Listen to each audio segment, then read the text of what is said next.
वक्फ बोर्डाचं office बांधत आहे। आता महाराष्ट्रामध्ये 93,000 एकर वक्फ बोर्डाची जमीन आहे। आपल्या शहरामध्ये खूप वक्फ बोर्डाची जागा आहे, आजही उपलब्ध आहे। मग त्याच्यावर तुम्ही हे का बांधत नाही आहे?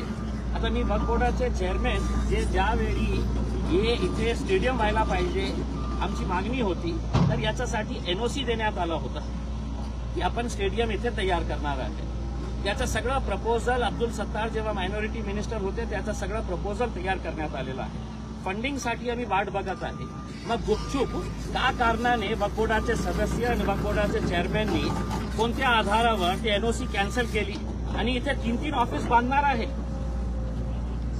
हे जागा जे आहे आमखास मैदान, याच्यावर दररोज कोणता ना कोणता टुर्नामेंट व्हायचं। फुटबॉलचे खेळाडू इथे, क्रिकेटच्या टुर्नामेंट इथे व्हायचं। आता एक्झिबिशन लागलेली आहे लहान मुलांसाठी।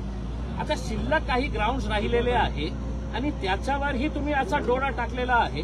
वक्फ बोर्डाची जबाबदारी हे होती की जे आज सरकार हे कट रचत आहे, वक्फ बोर्डाची जमिनावर जे डोळा टाकत आहे त्याचं संरक्षण करण्यासाठी वक्फ बोर्डाची जबाबदारी होती। आणि वक्फ बोर्डाच असा प्रकारचा धंदा करत असेल तर मी थेट आरोप करत आहे की कोणत्या आधारावर तुम्ही हे गुपचूप काम सुरू केलेलं आहे। 3-3 ऑफिसेससाठी तुम्हाला कुठे जागा मिळत नाही होती तर माझ्यासोबत चला, मी तुम्हाला दाखवतो की कुठे कुठे वक्फ बोर्डाची जागा आहे। मग ते सगळं विकून टाकून तुम्हाला पैसे खायचे आहे का? आम्ही 3 ऑफिसेस तर सोडा, 1 इंचची जागा कुठल्याही प्रकारच्या ऑफिसेस किंवा कन्स्ट्रक्शनसाठी आम्ही देणार नाही। आणि आम्ही म्हणजे या शहरातले जे खेळाडू आहे, या एरियातले भागातले राहणारे जे लोक आहेत, जे दररोज इथे वॉकिंगसाठी, जॉगिंगसाठी, खेळण्यासाठी इथे येतात, याचा विरोध आहे आणि त्या विरोध आम्ही कायम ठेवणार आहे। म्हणून इथे आम्ही काम थांबवणार आहे आणि पीडब्ल्यूडीच्या वक्फ बोर्डाच्या अधिकाऱ्यांनी स्पष्टपणे सांगितलेले आहे इथे कोणत्याही प्रकारच्या कन्स्ट्रक्शनला आम्ही परवानगी देणार नाही। तुम्ही म्हणतात काम थांबवलेलं आहे, मात्र या ठिकाणी जर आपण पाहिलं तर या ठिकाणी काम सुरू आहे। नाही, ते काम सुरू नाही आहे। त्यांनी ते काही तासामध्ये इतका मोठा खड्डा तयार केला होता। त्यांचा उद्देश हे होता की लवकरात लवकर आपण कॉलम्स तयार करू आणि रातोरात आपण बिल्डिंग तयार करू, कोणी बघणार नाही आहे कधी। जे खड्डा त्यांनी केलेला आहे ते खड्डा बुजवण्याचं काम आम्ही करायला लावत आहे त्यांना। एकदा खड्डा बुजवला तर हे सगळ्या गाड्या आम्ही इथून पाठवणार आहे आणि हे गाड्या नाही गेल्या आणि उद्या काही झालं तर आम्ही स्पष्टपणे सांगतो की लोकांमध्ये राग आहे, एक चीड निर्माण झालेली आहे।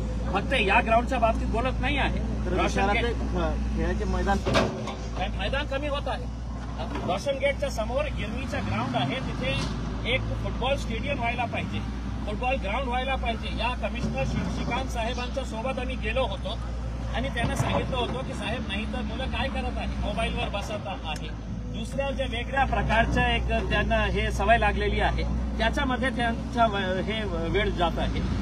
तर त्या जमिनीवर काही बिल्डर्सनी आपली नजर ठेवलेली आहे आणि काही अधिकाऱ्यांच्या संगनमताने ते जमीन सुद्धा बळकावण्याचा प्रयत्न ते करत आहेत। आठवत आहेत या ठिकाणी मंत्री अब्दुल सत्तार आले होते, ते आंतरराष्ट्रीय स्टेडियम दर्जाचं स्टेडियम म्हणून तो कुठपर्यंत आला? नाही, त्याच्या बघा, जेव्हा मी वक्फ बोर्डाचा सदस्य होतो त्यावेळी आम्ही एनओसी काढली। हे एनओसी काढल्यानंतर अब्दुल सत्तार जेव्हा मंत्री होते तर सगळं प्रपोजल याचा एक चांगला स्टेडियम तयार करण्यासाठी तयार झालं होतं। दुर्दैवाने खासदार पराभव झाला तर ते फंडिंग आम्हाला केंद्र सरकारकडून जे आणायची होती त्याच्यामध्ये काही उशीर लागत आहे।